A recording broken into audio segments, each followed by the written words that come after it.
Well, welcome to the show. I'm so glad that you're here. And today we're going to be taking a look at Joe Rogan and Michael Shermer as they talk about the nature of human freedom and the Bible.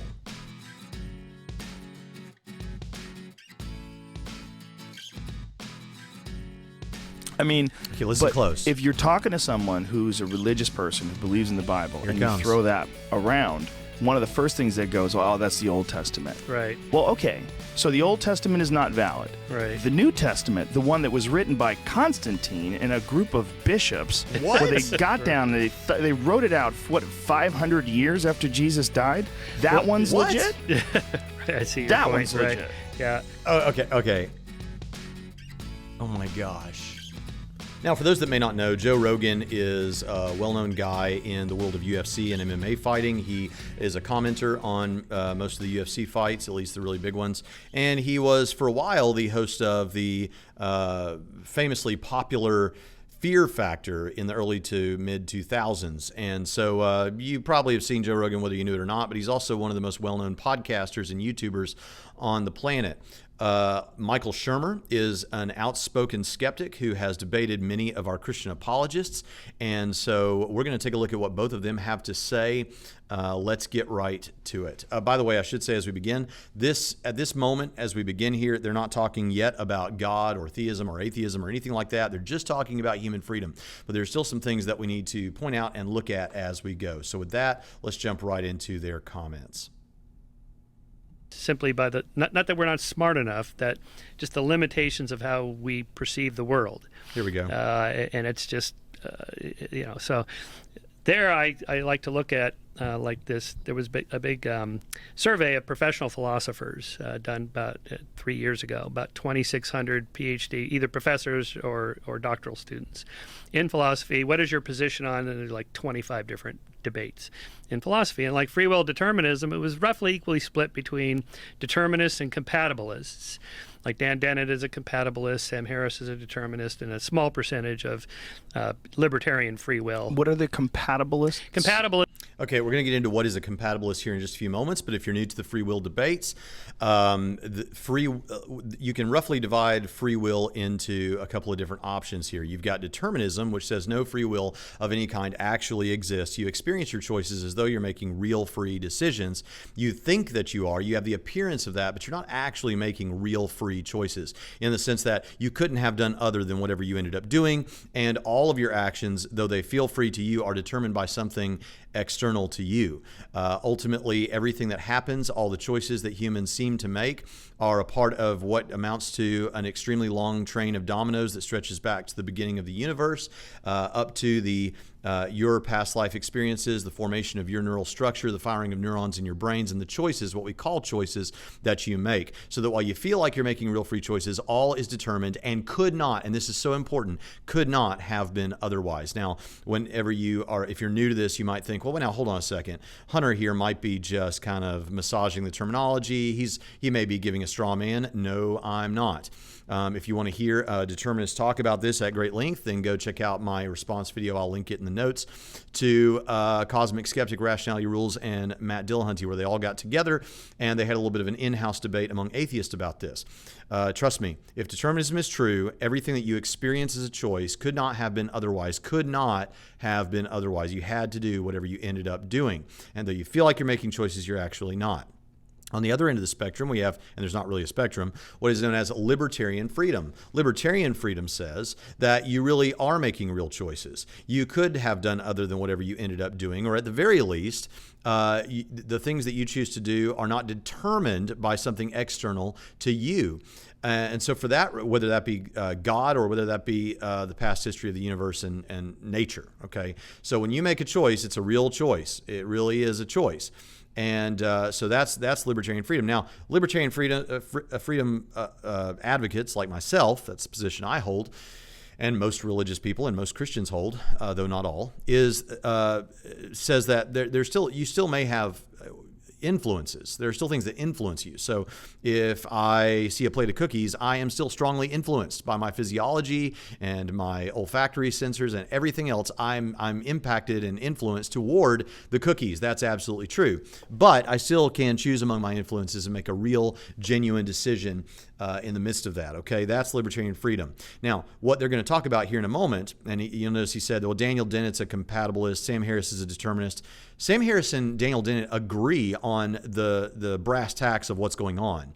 Compatibilists are determinists. Compatibilism does not mean that determinism and libertarian freedom, the two options I just mentioned, are somehow compatible with each other.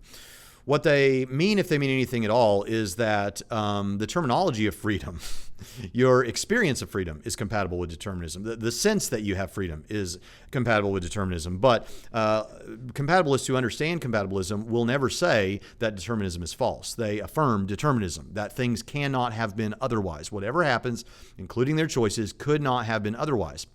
What the compatibilist wants to emphasize is that you feel like you're making real choices. And so we're going to call that freedom. So you get to do whatever you want. And what more do you want than the freedom to do whatever you want? Well, if you're doing what you want, that's what people really care about. That's the thing that matters, seems to matter to people the most. And so we call that your freedom. So we say you freely chose this or that, but we all kind of know under the table you didn't really freely choose it. But since you experienced it that way, we call that your free will. And so that's compatibilism, but compatibilism is determinism. See, the compatibilists will say you do whatever you want, but you can't choose for yourself what you want. So you're bound by your nature, you're bound by your physiology to do whatever thing you end up doing. So really, you still just have two options. You have determinism, that free will doesn't exist, though you feel like it does, and libertarian freedom, you feel like it does because it actually does exist. So that's the spread. Now, I want to say something about what he just mentioned. He said that there was some research done that looked at a bunch of philosophers, and that most of these philosophers affirmed determinism or compatibilism. I actually have the paper to which he's referring in front of me because I'm very concerned about free will. I like to take a look at free will. And the two contemporary philosophers, David Chalmers and David Burgett, decided to find out where their colleagues stood on 30 different philosophical issues by constructing a rigorous survey. The findings were reported in a paper called What Do Philosophers Believe? That ended up accounting for the views of over 3,000 professors, graduate students, and independent thinkers. Most of the respondents were affiliated with prestigious philosophy departments in the English-speaking world, though several continental European departments are also represented. Now, when it comes to free will, like he said, they covered a lot of different things that are going on in the world of philosophy, but on the issue of free will, 59.1% were compatibilists. Remember, compatibilists are those people that believe determinism is true, no free will actually exists, but they use the language of freedom because you experience things as though they are free. So that's compatibilism. 12.2% said, no free will actually exists. And then other is 14.9%. But libertarianism, the view that I said, you feel like you're free and you actually are free. You really are making free choices. Nothing external to you determines your actions, and you could have done otherwise, at least in most cases. 13.7% affirmed libertarian freedom. Now, that means that about 1 in 7 of these professional philosophers and graduate students, about 1 in 7 believe in libertarian freedom. Now, by the way, that is a substantial amount. That's a significant amount. It's not the majority, it's a minority, but that's a significant amount, the 13.7%. But here's what I want you to notice about this. So you might say, well, okay, well then I guess, if we're going to go with the people who know the most about this, I guess on balance, we're going to have to say that determinism is true because most affirm compatibilism or determinism, and compatibilism is determinism, so determinism. Here's the problem. 72.8% of those studied were atheists and 49.8% were naturalists. Here's what that means. That means that if you take a poll of 72.8% atheist people who are philosophers, then the majority of them, though not all of them, are going to end up affirming some kind of determinism. Okay? Well, we should expect that. In fact, let me tell you something. I said in my argument, my free will argument, the premise one is if God does not exist, then libertarian freedom does not exist. I'm happy to grant that. Okay? So it's not surprising to me that if you ask a bunch of atheists, then they say, yeah, determinism is the case. In fact, that serves as support for my premise one and my free will argument, that if God does not exist, then libertarian freedom does not exist. I think that works together hand in glove. It's what I expected. In fact, part of this research is part of what I used to support premise one, at least in preparing that argument, though it didn't come up in debate. So this is what we would expect. Now, what about what the general public thinks about this? I mean, maybe the general public would also affirm what these atheist philosophers overwhelmingly affirm. Maybe only about 13% or 12.2%, let's see, what is it? 13.7% of the general population will also agree with libertarian freedom. 13.7 was what the number of philosophers and graduate students that think that libertarian freedom is the case, which again is still substantial, even though it's in the minority. Well, what do most people think about libertarian freedom? Well, Scientific America had an article in 2015 called Why We Have Free Will.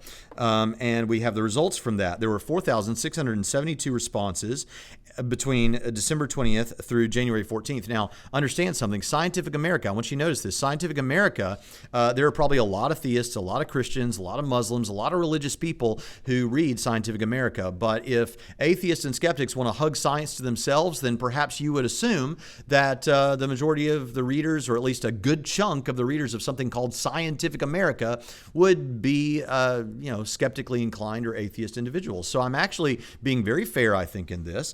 And in that study, what they found was that out of that 4,672, the breakdown was 59% endorsed the idea that free will exists, and 41% voted nay. So 59% of this group said that libertarian freedom exists. Now, you might say, okay, well, that's the majority, but that's not a huge majority. Well, yeah, that's the readership of Scientific America. So what we have there is 59%, the majority of the readers of Scientific America, a somewhat strong majority, 59%, would agree that libertarian freedom exists. If you went out into the larger general public that doesn't even read Scientific America, we would expect to see, and most people kind of don't really argue against the idea, that most people would largely fall into the libertarian camp. So yeah, most of your atheist philosophers are determinists. Okay. Most of the general public believe in libertarian freedom. Okay.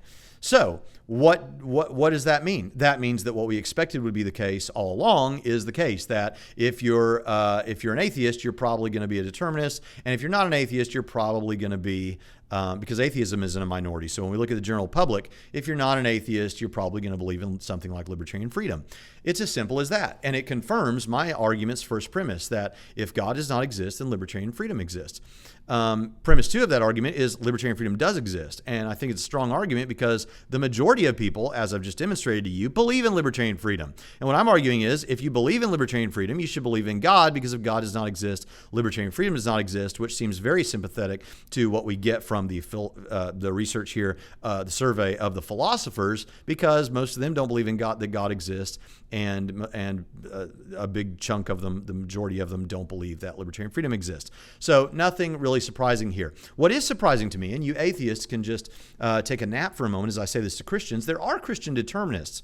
Those people are called Calvinists, and they're my brothers, they're my sisters. I love my Calvinist friends. I have had debates with them. You can get that at braxtonhunter.com/debates. But there's at least a couple of Christians who I know who are Calvinists, that is determinist Christians, who will rely on that same survey that Shermer is bringing up to say, look, you should believe in determinism because, now they'll say the Bible teaches it, which I'm happy to debate with them, but they'll say, after all, the majority of philosophers believe in determinism. Well, hold on a second. The majority of philosophers in that study don't believe in libertarian freedom. They believe in determinism. That's true. But if you're a Christian, why would you point to a study that has 72.8% atheist sample there? Why would you point? How does that help you to point to, from a Christian perspective, making a case to other Christians that Christian determinism is true? Why would you point to why would you point to atheist philosophers largely to make the point that largely atheist philosophers don't believe in libertarian freedom? That doesn't help you at all in the Christian sense. I mean, no Christian argues that morality is subjective, at least not that I've met. They argue that it is objective. But let's imagine we had a Christian constituency that argued somehow that morality was subjective. And they said, look, the majority of atheist philosophers agree that morality is subjective. I don't know if that's true, but I'm just saying. If they pointed to that, you'd say, well, of course they do. They're atheists. They have a completely different worldview than we have. We shouldn't rely on them to make a theological point. And in the same way, you shouldn't rely on atheist determinists to make a theological point about the nature of reality. These are atheists after all, and we disagree with them fundamentally. So just wanted to point that out. But anyway, so far what we have is Shermer presents data that atheists tend to be determinists. Yay, we expected that. That supports my own argument. So let's go on and hear what else they have to say. Accept the premise that the universe is determined, governed by laws of nature and so on, but that we make free choices within the causal net of the universe. That is, I'm making choices, like I chose to come out here, and that was a choice. Yes, the universe is determined, but my behavior, my actions, my volitional choices within the net, the causal net, is part of it. And in any case, you can't know all the variables, so it feels like you're making free choices. So you are, in essence, making free choices because... Okay, he's describing compatibilism here, right? Now, remember, he said that you've got someone like Sam Harris, who is just a determinist and says, no, stop with this compatibilism stuff. And then you've got Daniel Dennett on the other side, and the two of them have had a back and forth saying, well, we can use the language of freedom because we feel like we're making choices. So we make what seem like choices all the time that somewhat impact what happens in our lives. And even though all those things are determined, it's compatibilism. It feels free. So he even just said, it feels like you're free. So let's just call that freedom, right? Let's keep going. Because it feels free, because you don't know all the determining factors. So the compatibilist is something like that. There's just different versions of it. Dan Dennett makes a good argument. Degrees of freedom. We have this idea of degrees of freedom in engineering. Certain systems are more complex or less complex, and certain systems have more variation than others. So if you think of degrees in freedom, like an insect has very few degrees of freedom. It's almost entirely instinctively driven. Small number of neurons and so on. Maybe a rat has more degrees of freedom than an insect, a dog more than a rat, a primate more than a dog, us more than the other primates. Just how many choices, how many variations. So you can come up here, you go this way, this way, this way, this way, this way. With the human, it's not clear which way they're going to go. With the rat, it's more predictable. They'll take this maze or that maze because the food is over there, something like that. So, as Dennett argues, that we're freer than the mouse or the dog. We have more choices, and even within human populations, the law has already accommodated this. So, first degree murder is different than second degree murder. What is the difference? To what extent you intended to kill the person, you planned it out, versus you were out of control. You in flagrato, you caught your partner in bed with somebody else, you lost your temper, bam. Oh, okay, but you wouldn't normally do that. So we think, violent aggressiveness or drug addiction, alcohol addiction, the tumor on the brain, the famous case. Okay, we're going to get to the case about the tumor on the brain he's going to go into in just a second, but I want to say something. So what he's saying is he's giving you kind of Daniel Dennett's perspective on this. And as we're going to find out, I think it's something like his own perspective. So if he has a perspective on this. So what he's saying is, all right, take Daniel Dennett, for example. And in terms of a published book, Daniel Dennett first came out with this in his book, Elbow Room. I think it's called something like the Varieties of Free Will Worth Wanting. If that sounds familiar to you, Matt Dillahunty references Dennett all the time. He says he doesn't have heroes, but Dennett is clearly something like a hero to him. And so Daniel Dennett argues in that book, I read it twice, that insects, I think he uses a wasp as an example in Elbow Room, it has what we would call spectiousness. And what he means by that is most of what it's doing is instinctual. As Shermer just said, there's very little thought process going into this. I mean, the neural activity it's not even near the degree that in a rat and certainly not in us. And so there's not much going on. And so his range of options is very small. And so he's going to do whatever he's going to do. And so there aren't very many choices at play there. But when you get up into higher animals like a rat or a primate, and you go on up, you get more cognition, more abilities, more range of actual viable choices to make. So you could say more freedom there. Now understand, this is coming from someone, Daniel Dennett, who doesn't believe in libertarian freedom. He believes in determinism. Whatever you end up doing, it could not have been otherwise. But he's conceptualizing it with these different types of animals and the range of capabilities that they have. So then he gets up to human beings. Well, at human beings, we're at the top of the food chain in terms of this. And so we have all kinds of available options to us. We can think things through to a very deep level. We can really struggle over an idea. We have a much lower degree of speciousness. And so we make those choices accordingly. That's Dennett. And he says, so it is reasonable to say and not disingenuous to say that we have much more freedom than the wasp has. We have much more freedom than the rat has because there are more options available to us. The problem with that is it's really just wordplay. I mean, it is true what he's saying about the neural capabilities of these various animals and right on up to us. But here's the problem with it.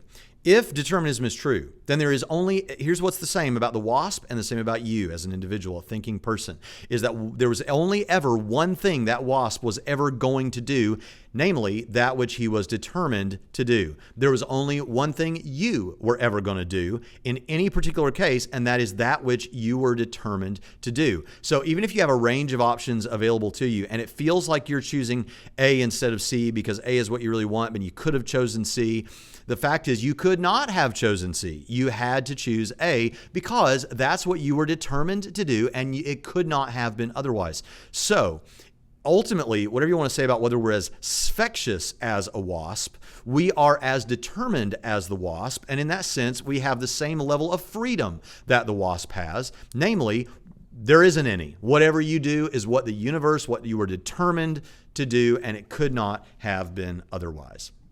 Case of the University of Texas bell tower shooter, Whitman. He left that note. Lately I've been feeling not normal, and I'm feeling quite violent, and I'm going to do some bad shit today. So when I'm dead, do an autopsy. So he went out, he killed his mother, and then he went to the bell tower and killed 19 people or whatever it was. They did an autopsy. Sure enough, he's got a tumor. I think it was next to his hypothalamus. So we would recognize, okay, that guy had fewer degrees of freedom than you and I do. It's not that we excuse it. We just say, okay, he had a tumor. So that's the compatibilist argument. Now, someone like Sam or a determinist would say, it's all tumors. It's all determined. You're just using different causal vectors to describe the behavior. Some of them are more obvious than others. Right. So this is fundamental. You need to get this, especially if you're an atheist. You don't care what I have to say, but you want to understand the difference between Harris and Dennett on this. There's actually an interesting debate between Rationality Rules, not really a debate, they call it one, but Rationality Rules and Matt Dillahunty on Rationality Rules channel, where they discuss determinism. And Matt Dillahunty is arguing that, no, like Dennett, he's arguing that compatibilism makes sense. We feel like we're free, so we can speak as though we're free. And Rationality Rules guy says, no, you're not free. So why would you speak as though you're free? That's just, that's misleading. And so this is interesting. Toward the end, Matt Dillahunty says something like, well, you've given me some stuff to think about, I have to say, And then by the very next time that I'm aware of that Dillahunty spoke at any great length about freedom was his debate with me. And in that debate with me, Dillahunty actually said, I lean now more toward just calling it determinism instead of using the language of compatibilism. So there was a shift there. But notice what's going on here. He's saying that Sam Harris would say, okay, you got this guy with a tumor in his head. And because of that tumor, it's impacting his cognitive abilities, his thinking, his mood, everything about him. That tumor is an actual physical structure in his body that is causing him to have a limited availability of options, right? And it seems like he may even be aware of this, okay? So get an autopsy done. Okay, so then he does this horrible thing. And the idea is, well, in looking back, we may not hold him as morally culpable because we understand there was a limited range of options there. He was a bit more spectious, right? He has this limited ability because of the tumor that's in his brain.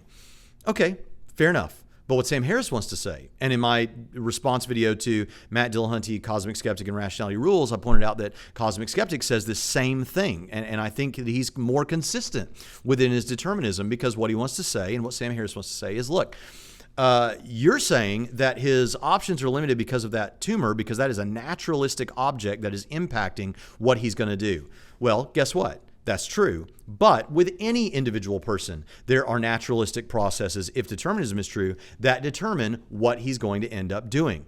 The fact that in this case it's a tumor, and in a case with someone who doesn't have a tumor, it's just their past life experiences or some other purely naturalistic physical thing, it doesn't matter. These are just different elements that are in play, and in neither case does the person have any control ultimately over those elements because they're not free. So stuff determines that person A, who has a tumor, is going to do something, and the tumor is part of that. Person B ends up doing something because stuff determined that he was going to do it. But just like I said with the wasp, and you watching this video right now, or listening to this podcast, the fact still remains that there was only one thing the wasp was ever going to do, and there's only one thing you were ever going to do in a given circumstance, whatever you were determined to do. There's only one thing the guy with the tumor in the bell tower is ever going to do. There's only one thing that you without a tumor, not in a bell tower, is ever going to do. And the fact that we can label separately the things that determine those things affects none the fact that you were determined if determinism is true. So what's the cash value of that? Here it is. The cash value of that is if you think that guy is less morally culpable because he had a tumor in his brain, then everyone is less morally culpable because we're all determined by something, if determinism is true, that we had no control over. Here's what that balances out to. Morality is moot on determinism. If determinism is true, morality is moot. And what I mean by that is it's somewhat irrelevant because no one can control anything. Now, if that sounds cold and clinical to you, it's not my position, but if determinism is true, that's the state of affairs. Morality is just moot. Now, notice, I'm not giving the argument that you're so familiar with from Christian apologists that if God does not exist, there's no objective morality, and if God does exist, there is objective morality. Yes, there are atheists who will say morality is ultimately subjective or morality is objective. I'm not here to talk about that. What I'm here to say is whether you think it's objective or not, if libertarian freedom does not exist, if determinism is true, and you have no control over any of your actions in any ultimate sense because there's only ever one thing that you're going to do, that which you're determined to do, guess what? Whether you think morality is objective or not, it is a moot point. Because if you become a racial hater, if you become a person who guns down people at a gay nightclub, or if you become a philanthropist who builds wells for thirsty people in developing world countries, in any case, the fact is you were determined to do that. So you're not really blameworthy if you shoot up the gay nightclub, though I think you are. Understand, I think that is an immoral act to shoot up a nightclub, any nightclub, gay nightclub, straight nightclub, any nightclub. It's immoral. I think it's moral to build wells for thirsty people in developing world countries. But if determinism is true, it's a moot point. Because whatever you're doing, you ended up doing because that's what you were determined to do, and you could not have done otherwise. And if we could run some kind of a simulation that could take into account every movement of every molecule or particle back to the beginning of the universe, we could have predicted what you were going to do. So there is no freedom if determinism is true, which means morality in any meaningful sense goes completely out the window. Now, where does that leave us? If you are a person who believes that shooting up a nightclub is immoral, if you are a person who thinks that committing hate crimes based on race is immoral, if you are a person who thinks that helping people is moral, then guess what? You have to believe in libertarian freedom because without it, it all just becomes moot. This should be, I think this should be obvious to you when you think through these things. If determinism is true, you couldn't help it. So what are atheists saying when they say that determinism is true? Ultimately, whether they realize it or not, they're saying that when the guy ends up committing hate crimes against women or against gay people or against people based on race, they couldn't help it. They couldn't help it. That's what you have to say. But if you think they could help it, and all of the vitriol you are feeling and indignation you feel towards people that do that is, if you really feel those things and it's meaningful, then guess what? Libertarian freedom exists because you're saying they didn't have to do that. They could have done otherwise. You see, that is very powerful. And here's the next step in it. If God does not exist, libertarian freedom does not exist. But if libertarian freedom exists, then God exists. And if you think that meaningful morality is worth talking about because you think that the person who shoots up the gay nightclub could have helped it and didn't have to do that, then you believe in libertarian freedom. But if you believe in libertarian freedom, then I would argue God is the only explanation and certainly the best explanation for libertarian freedom, because I agree with at least what it appears the data is suggesting, that these majority of atheist philosophers who reject libertarian freedom That's because they're atheists. That's because they're naturalists. That's because if you don't have God, you don't have a way to get to libertarian freedom. So the data seems to support and suggest what I'm saying. So if you think that morality is real in any meaningful sense, then friend, you should reject determinism, accept libertarian freedom, and that places you in a position to believe in God. So just some important stuff to think about. Let's move forward. So the best argument on that case I know of is from a guy named Adrian Raine, who's a psychiatrist and neuroscientist, who was the first to scan the brains of serial killers in prison. So he would take this portable fMRI brain scanner to these prisons, and these guys have nothing to do, so they're happy to participate as subjects. And he would scan their brains, and he found that they have very little self-control, which is associated with the prefrontal cortex, and their prefrontal cortexes were pretty quiet, pretty undeveloped, inactive. So you have all these impulses that bubble up, and there's no brake. There's no governor on the system to keep it in check. Whereas you and I would count to 10 or walk out of the room if we're getting heated up. They're more likely to just reach out and punch you if you say something you don't like, something like that. Lack of self-control. So he argues that that if somebody has a tumor, it's obvious, you can see it. But what if somebody just has the crappiest background you can imagine? You know, raised in a broken home, single mom, drug addictions, gang-related, inner city, crappy diets, dropped on their head, and so on. And he gives an example of this young man named Donta Page, an African-American who was convicted for raping and killing a woman. And he's on death row. Or I think he got life in prison. In any case. So he spends pages in this book, The Anatomy of Violence, of this guy's background. And it's the worst background you could possibly imagine that surely has effects on his brain. So there's not a tumor. You can't scan it and go, look, there's a tumor. Okay, he's got a tumor. But he's had a background that would surely be different than the background you and I have had. And therefore, he had fewer choices in his actions than you and I would have. And so, the law would deal with that differently. By the way, we should say fewer apparent choices. That's an important thing. Remember, there was only one thing the WASP was ever going to do, what it was determined to do. There's only one thing you were ever going to do, what you were determined to do. So the fact that you're less infectious and it feels like you can see a range of options, there's more of an apparent choice, but not actual choice, because there is no choice. If determinism is true, you're going to do what you're going to do, what you were determined to do. So the difference between an actual range of options and an apparent range of options is important. But see, someone like Dan Dennett would say, well, those are degrees of freedom. He had fewer choices than the person that didn't have the awful background. So that's this is one of those things where it depends what you mean by these words, like degrees of freedom, volition, choice, actions, versus just more of a physics, engineering, billiard table type of causal model. Well, it's a really complex question and subject. And not really. Either determinism is true and no free will exists, or libertarian freedom is true and free will does exist. It's really not more complex than that. Where it becomes complex is when someone like Daniel Dennett or Michael Shermer here echoing Dennett try to use the language of freedom that everyone associates with libertarian freedom as a determinist. Then it gets really, really confusing. So, I think there's a great video where Sam Harris and I think Lawrence Krauss and Matt Dillahunty are sitting on a stage somewhere talking about this. And Sam Harris points out that what you're doing, what Daniel Dennett is doing in using the language of freedom when he's a determinist, going under the banner of compatibilist, it's kind of like saying, it's kind of like asking, does the city of Atlantis actually exist?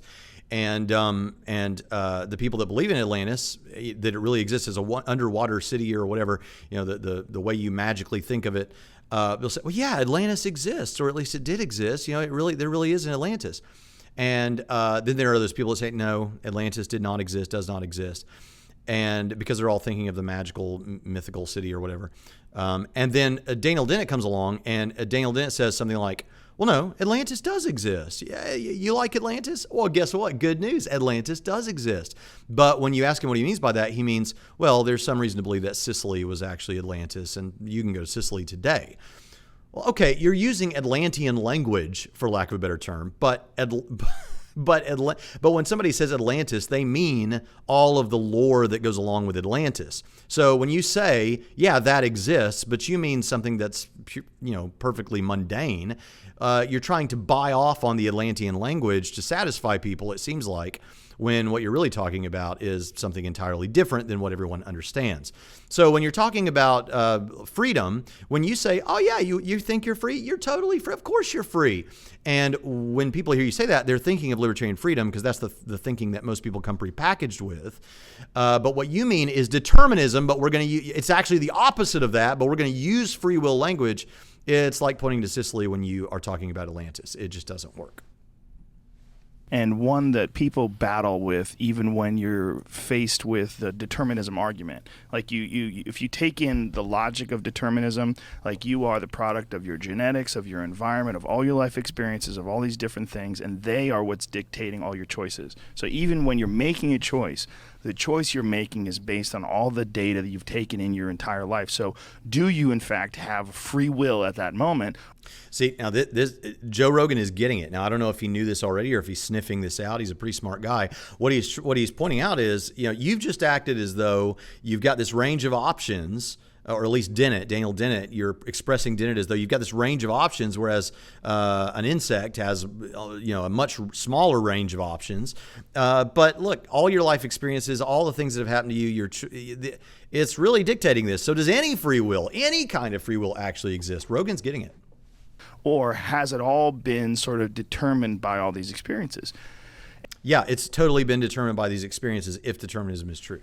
And it's so hard to argue because everybody's life is different. Everybody's take on things are different. Everybody's experience, you could have the exact same experience as I do, but your take from it might be very different than mine. You might be a person who meditates, so you might be really into mindfulness and really into sitting down and trying to objectively analyze all your thoughts and your reactions. You might come out with a completely different decision based on that.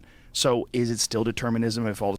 Yes, it's still determinism, because what Joe Rogan is trying to find as he's parsing through this is maybe you can make certain choices to escape the determinism. Maybe meditation, maybe focused breathing or something. Maybe you can make some choices and be more objective in thinking through this and find a way to escape the determinism. No, I'm sorry, that doesn't work, because every choice you made along the way, the choice to engage in the meditation, the choice to focus your breathing, the choice to be more thoughtful about these things, all of those choices were likewise determined. You cannot escape the determinism.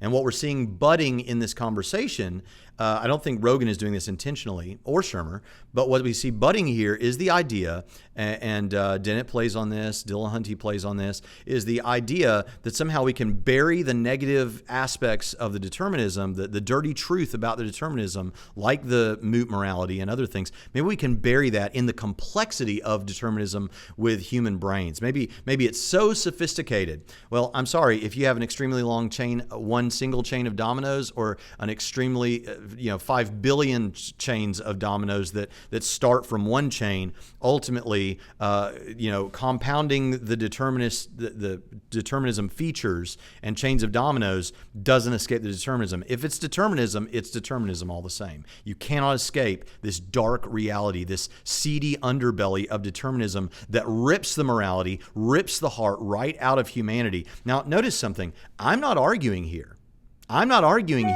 It would be terrible if determinism was true, and it would be terrible if there was moot morality, therefore you should believe in it. That's not what I'm saying, and if anyone characterizes that, that's a straw man. What I'm arguing is, I think most of you deep down already believe in libertarian freedom.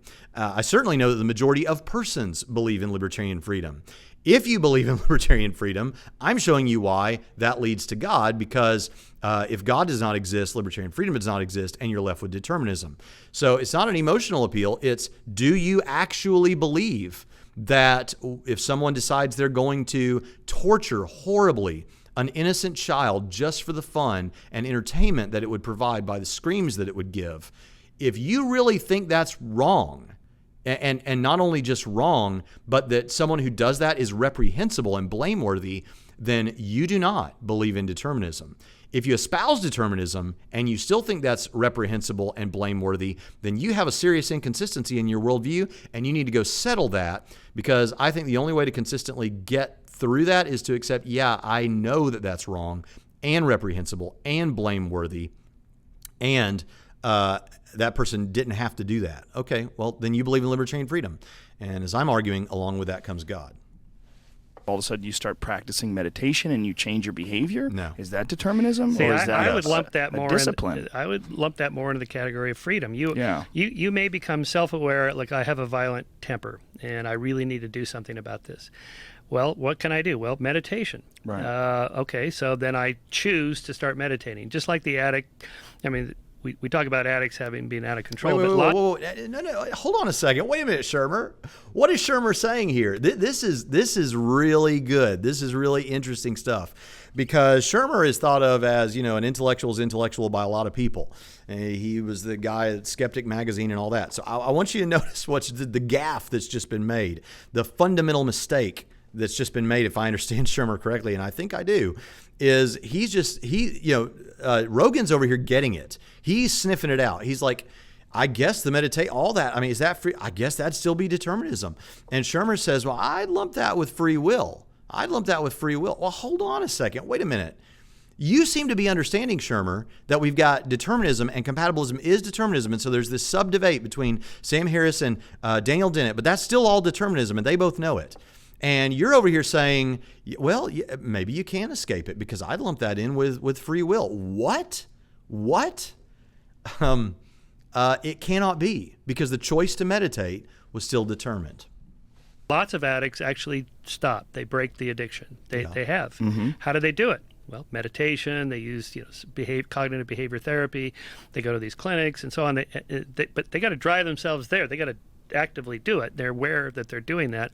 I would lump that into you're making kind of a free choice. You don't have to do that. You could just keep doing your addiction. Okay, now if you think I'm strawmanning Shermer because maybe you think, well, Shermer's espousing compatibilism properly like Daniel Dennett would, because you still have only one thing you're determined to do, but you feel like you're making free choices. You feel like you could do otherwise. So we're going to lump that in with free will. No. Notice what he just said. Replay the video if you need to. He said when you drive yourself to go get help or whatever it is, you didn't have to do that. You could have done something else. What?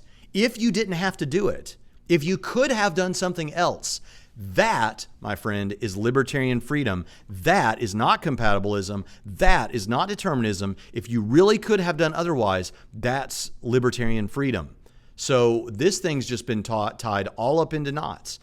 Does Michael Shermer now affirm libertarian freedom? If so, is he agnostic on the subject? If he affirms libertarian freedom, then guess what? You can have the morality and you should believe in God, because the reason that your paper that you brought up about all these philosophers, it's like you set a trap for yourself. Yeah, you know why the majority of philosophers reject libertarian free will and embrace determinism?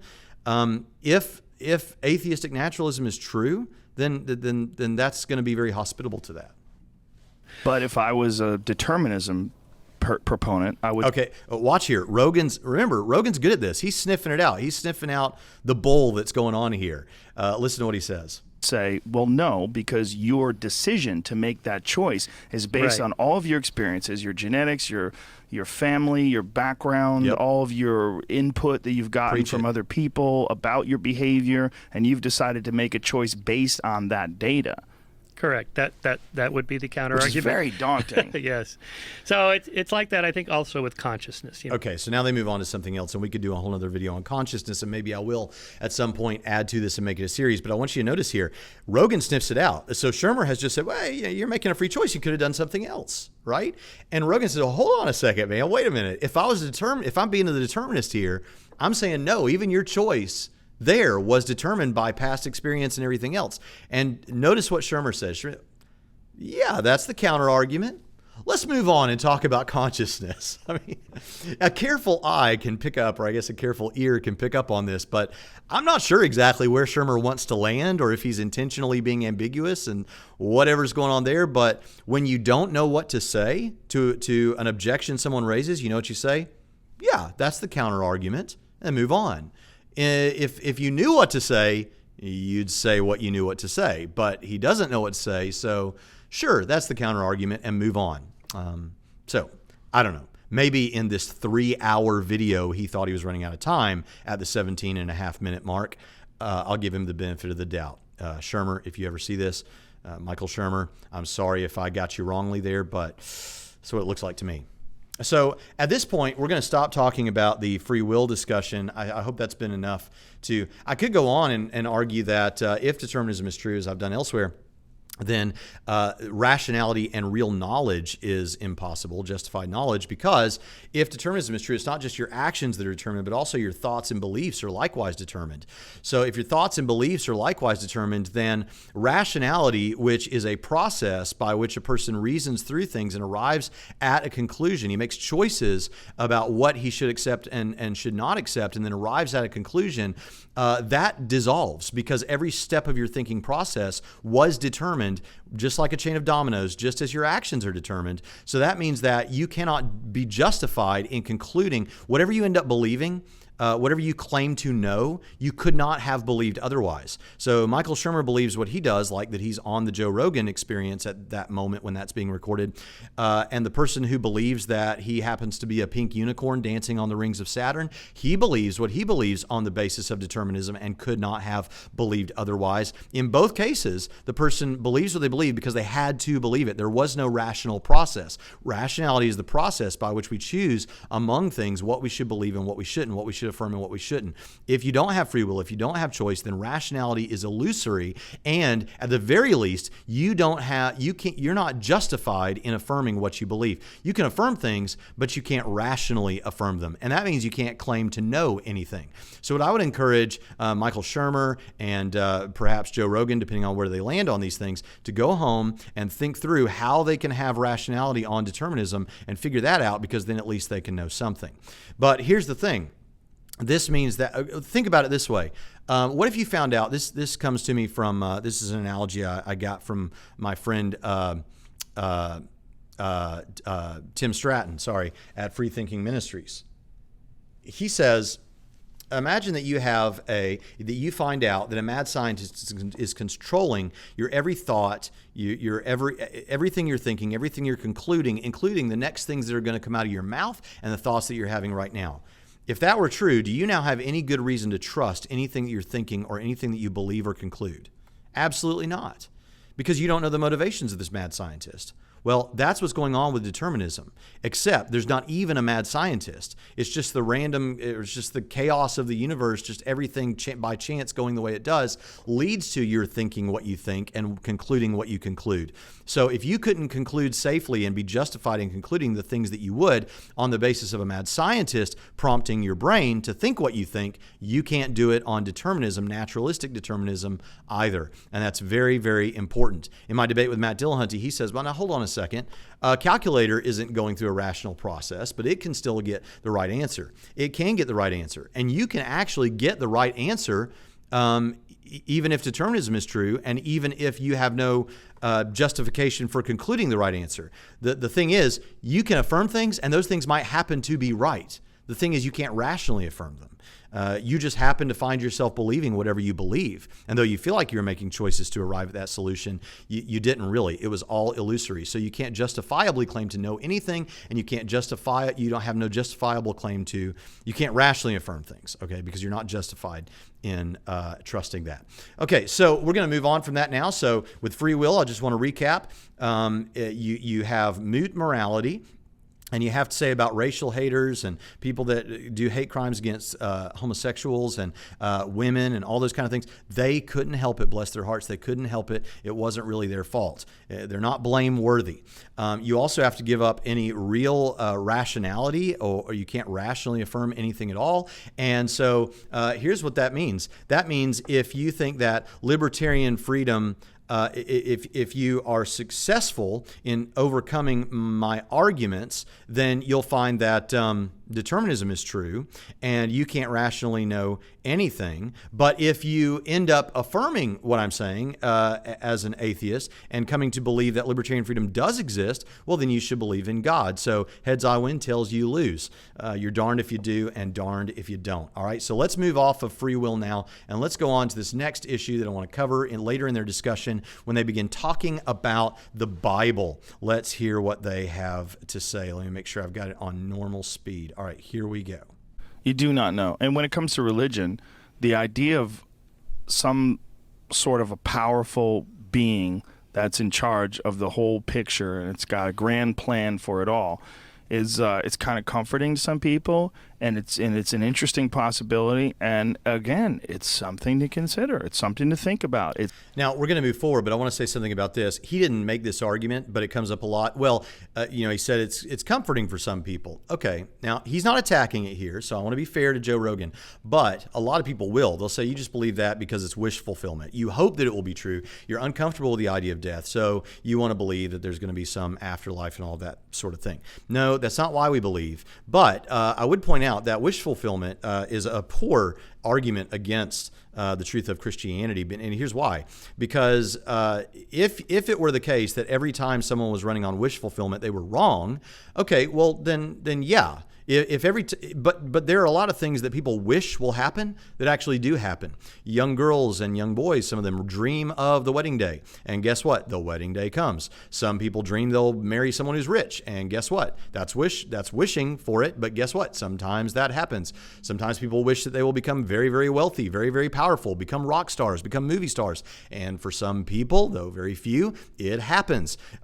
So just saying, well, you just believe that because it's comforting, or you hope that it's true, is a poor argument against it. Yeah, I do hope Christianity is true. I also believe that it's true on good reason. I sure do hope that when I open the door to my office for a few moments and step outside to get more coffee, that the floor doesn't cave in and I fall to my death. I sure hope that doesn't happen. I wish that doesn't happen. But guess what? I actually don't think there's any good reason to believe it will happen.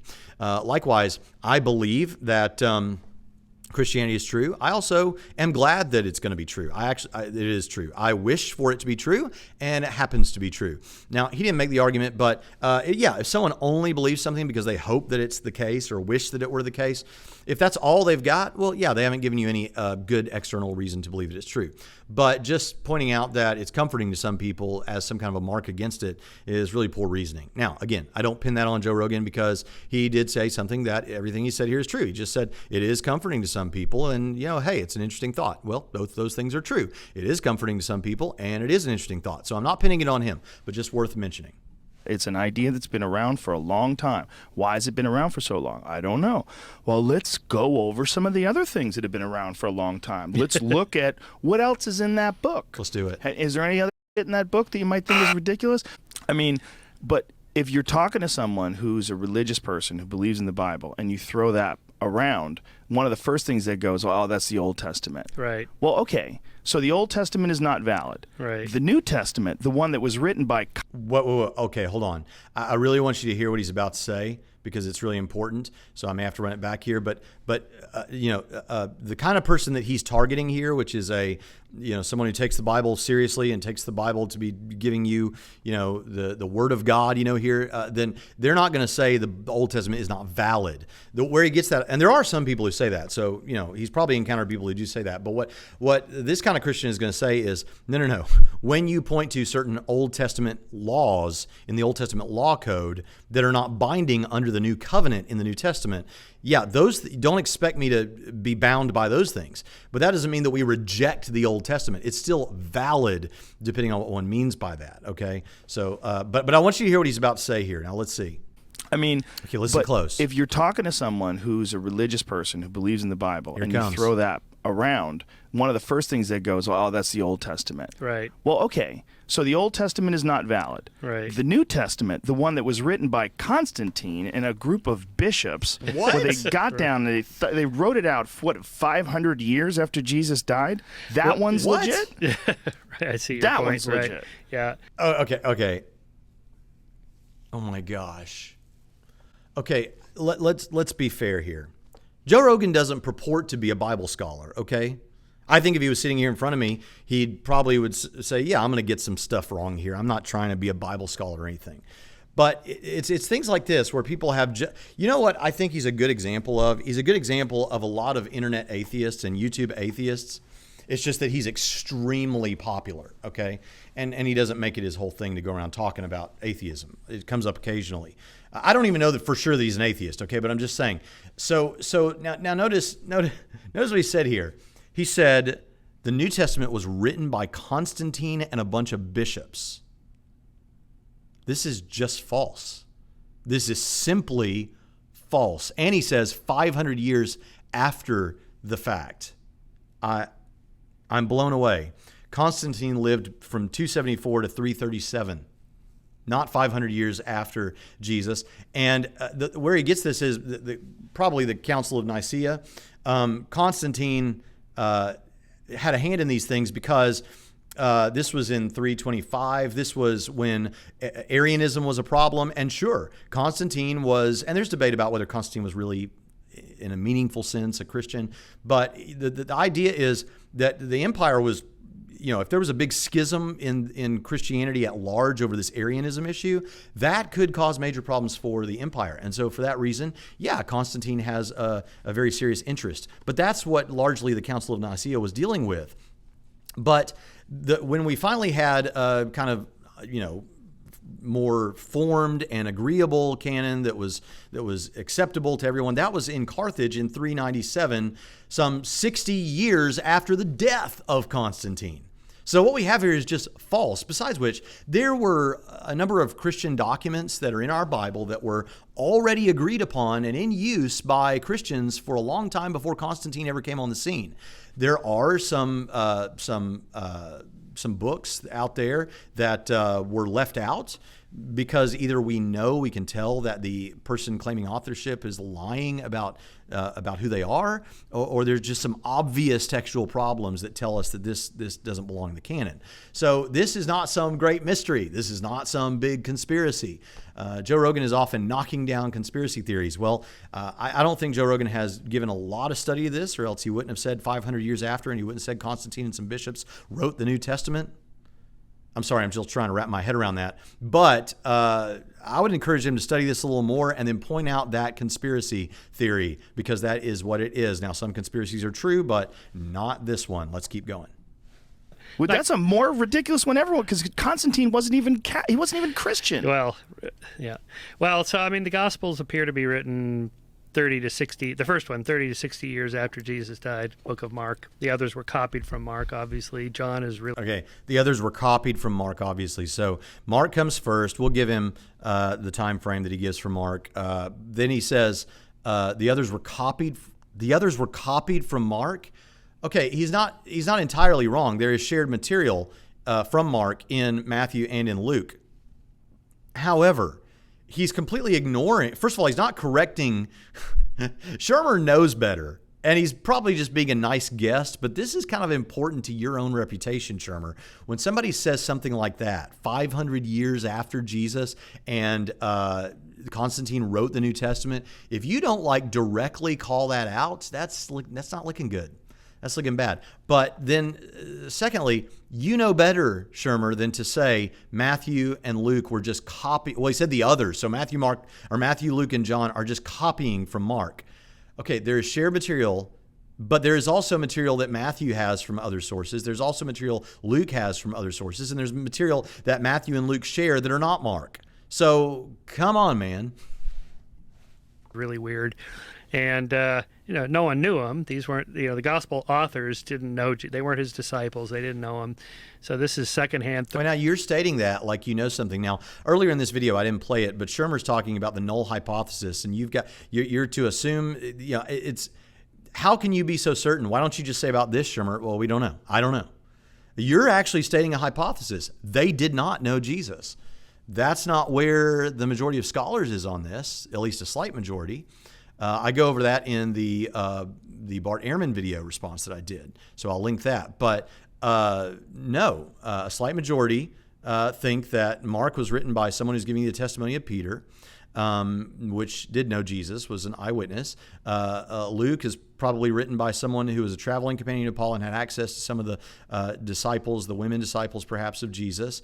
And John was written by either a lesser-known disciple of Jesus or someone giving the testimony of a lesser-known disciple of Jesus. And among the people that think that it was a lesser-known disciple of Jesus, the constituents say that it's John, son of Zebedee. So this again, Matthew, the majority of scholars do not believe that Matthew wrote Matthew. However, Papias says that Matthew wrote something that is arguably Matthew.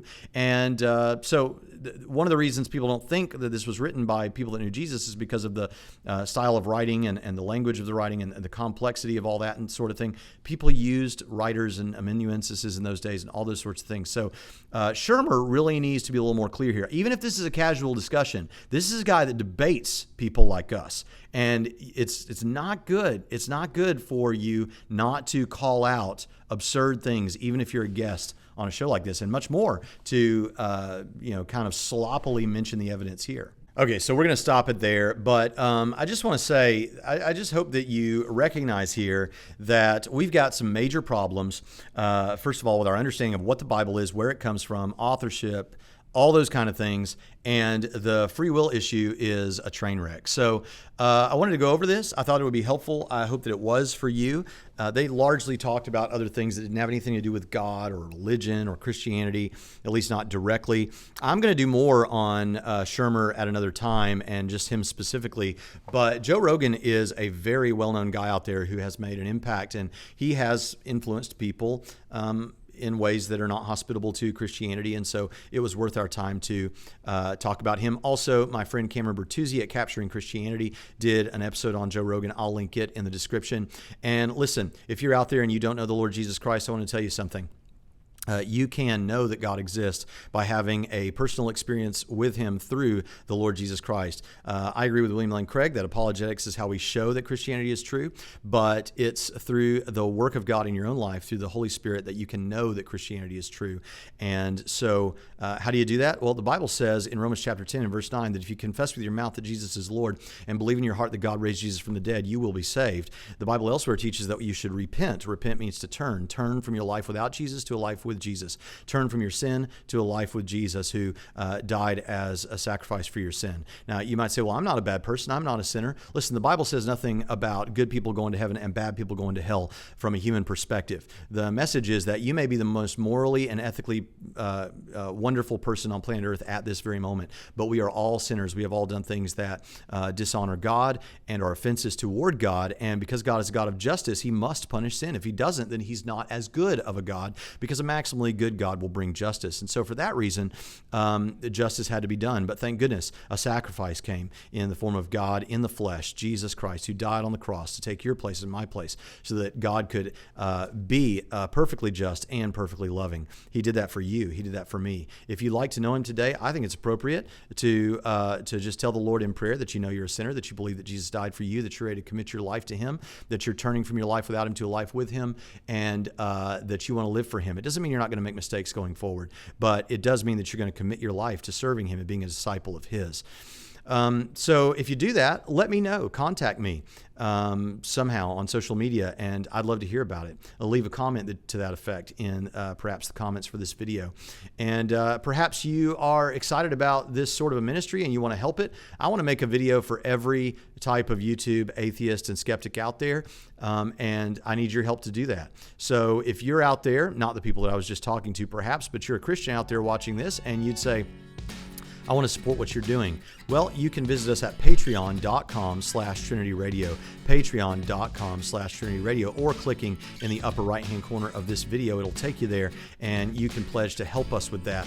And I believe that it'll be a blessing to you, and it'll further the work of the kingdom. Joe Rogan and Michael Shermer, I'd love for you to come to know Christ. I'd love to talk with you personally if that's ever possible. And to the rest of you, I'll see you next time on Trinity Radio. Oh, and by the way, when it comes to Joe Rogan and Michael Shermer's comments on the Bible and on free will, I am #unimpressed. Are you #unimpressed? Well, let us know on Twitter and in the comments. Thanks.